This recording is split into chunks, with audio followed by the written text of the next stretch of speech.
Uncommon, howdy, and welcome to this episode of the Farg Motorport. So, what we're going to do over the next maybe 3 to 4 sort of episodes, little vignettes, we're going to be having a look at some of those Peugeot P4s that I brought back from France. So these were based on the Mercedes G Wagon. In fact, majority of it is actually the Mercedes G Wagon, but Peugeot added, in summary, their own engine and their own gearbox, a few other little things like around electrics and seats and stuff, but really they are the G Wagon. So you saw in the previous video, and if you're interested in that, we've got them from sort of a scrapyard, saving from the cutting torch. We brought them back to the UK. So we've got one now up on the ramp, and one of the viewers did ask me, because he ran into me at a show, and he said, what do you do with them once you've got them running? I mean, you just don't leave them, do you? And I said, well, no, we've just got to find the time to be able to fit it into the schedule of everything that's going on and get them restored. So the next 2 or 3, maybe 4 videos now are going to be looking at exclusively restoring one of these. So if you've got one or you're interested in one, then this is sort of top tips that you would like to know about how to set 2 on one of these and get them onto the road and driving. So with no further ado, we're going to start by having a look round it. I'll point out a few of the things that we're going to be doing works on, and then we're going to start the strip down. So I'm aided and abetted by Ashley, who's over there somewhere at the moment. Ashley the monster is going to help us absolutely crack on and see if we can get this restored in 1 month.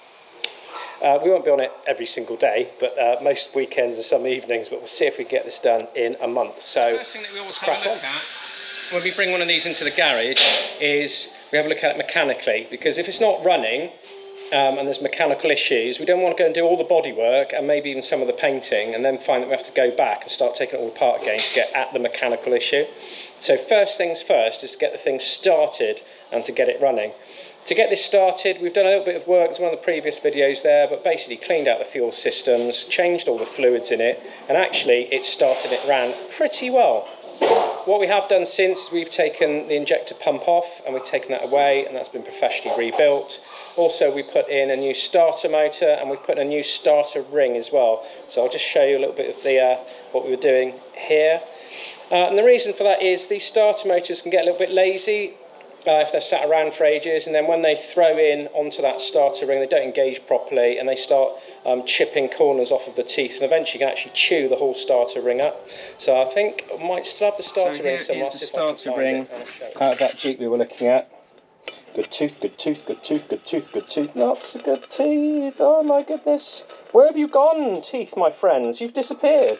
You can see here they've absolutely been chewed away by that starter cog coming off the motor, not engaging properly and just chewing them up. Back to good teeth, good teeth. So there was no point keeping this, so we've just basically shrunk a new starter ring onto the one we're working on at the moment.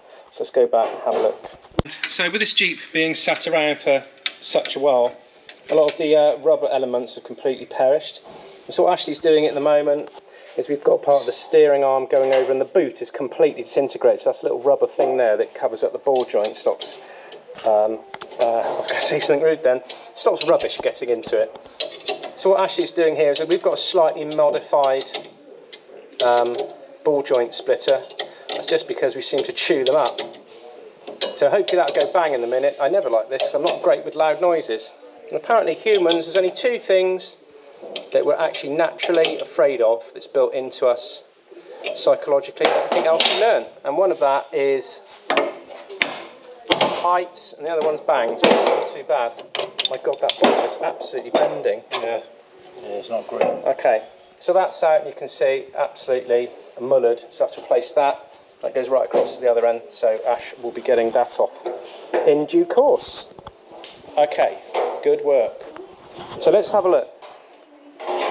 The wing, the usual rust spot is actually just there, and the reason is there's this wonderful sort of this plastic undersill that they spray these in, and we've talked about that once before, and it just holds the moisture against here. Obviously as the wheel spins around, it flicks the water up, the moisture's held against it, so that is a common rust point in the corner. The next one is the bottom of what I've described as the A-frame, and the reason is, if you have a look inside, you can actually see that there's large holes inside, and the rain just gets in sits on the floor and falls down into this area and rots it from the inside out. So on these you've actually got an inner and an outer wing, sort of. You can see the inner had the holes in it, and the outer just goes over the top.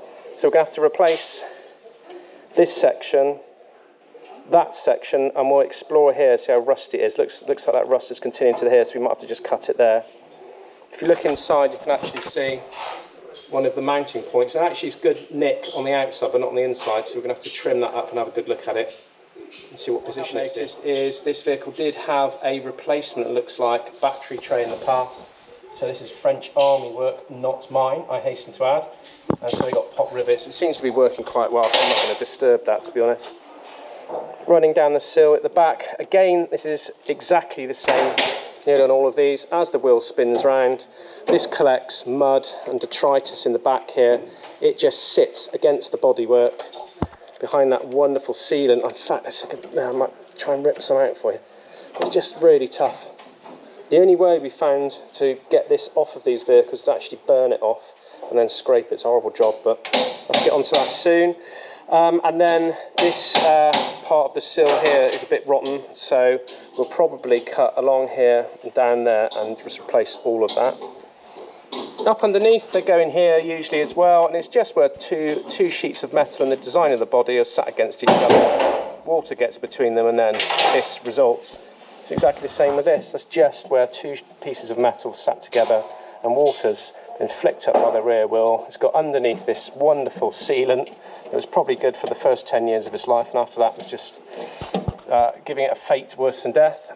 And it's pretty common places to find issues with these. On the back, it's actually missing its back door, which isn't great.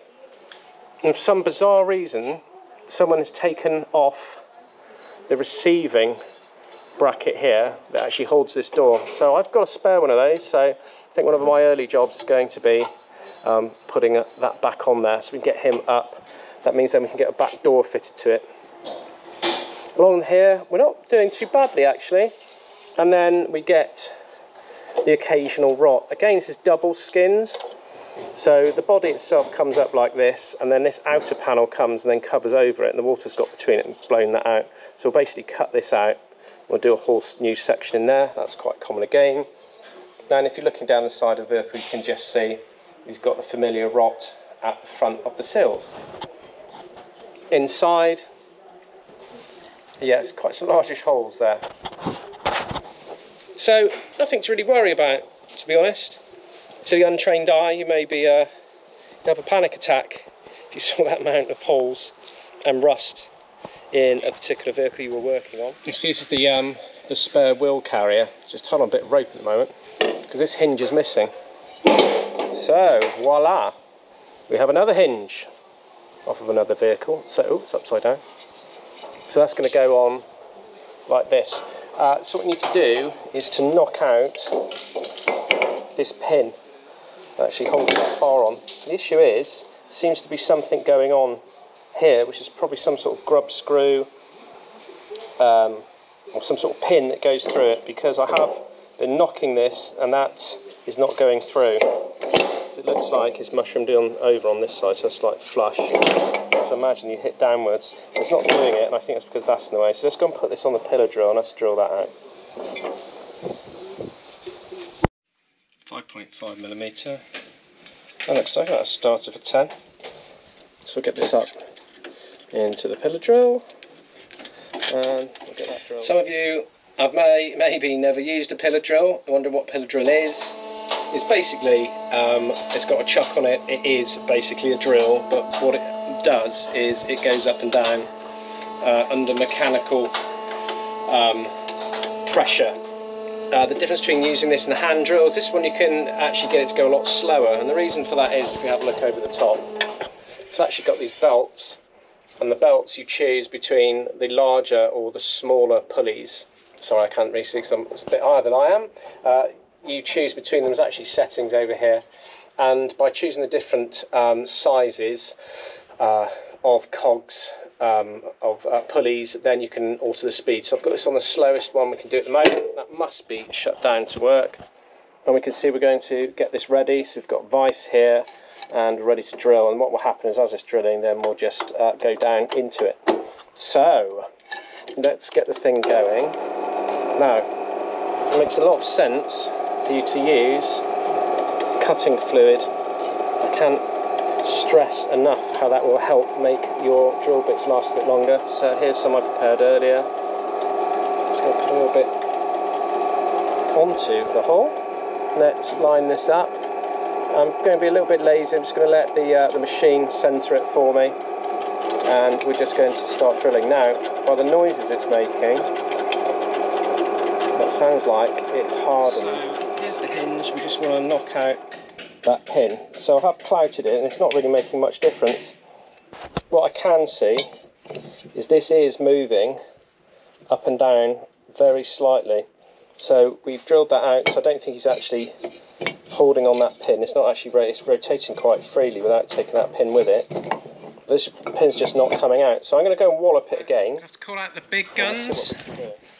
Oxyacetylene, heat it up, see if we can push it out that way. Probably it was heated. That's put together. So we'll put some heating around this, and then we'll see if we can knock that through. Sledgehammer, pin, well, oxypropane. Let's get to it. First things first, turn the propane on. Yeah, got good pressure and there's enough gas in there. Oxygen. Who's worked in a workshop before and the oxygen's always bloody empty? So let's turn this on. Oh yes, look at that. We are good to go.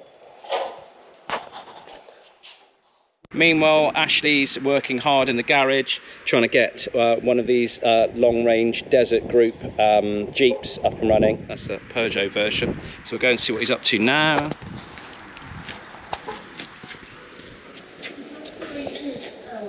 So it's got the plastic tank on this one.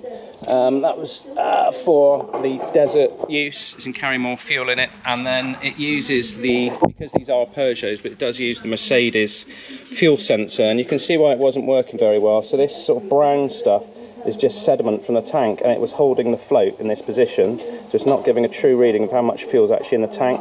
So we need to clean all of that off. So we're going to do that in petrol to start with, and then possibly thinners, but have a look at that sediment.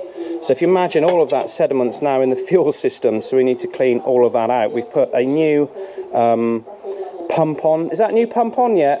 It is, right, fantastic. We'll go around and have a look. Oh my goodness, I've just dropped something. So there we go, look at that. But all that glitters is not gold. So yeah, although it's new, we've got to clean out this fuel system, and we're also going to be testing our injectors. So how do you do that? Well, I said we weren't going to get very technical in this one. I think we're going to, just for a short period. Let's have a look. Here we go. Our tester. Okay, so how this works is we've got a reservoir of diesel at the back. This shows us the pressure it's coming to. Now we should actually need to pump this up, and then we release this and it comes out. But I'm going to be a bit on the lazy side because I'm only doing it with one hand. So I'm going to pump really hard, and you can just watch the fuel come out of the injector. So here we go. Whoa, did you see that? Came out in a little cone. That means we're good to go. If that had come out in just in one direction or a dribble, then we know we'd have issues. So we know that particular injector is good. So we need to go through all four on the vehicle and make sure. Now, it was sucking air, and we found where that was, and that was right above the fuel tank. So that was why it was slightly hunting on tick over. So we knew it was air in the system somewhere. So we've eliminated that. We'll sort out the float, we'll test the injectors, and then she's up for a test.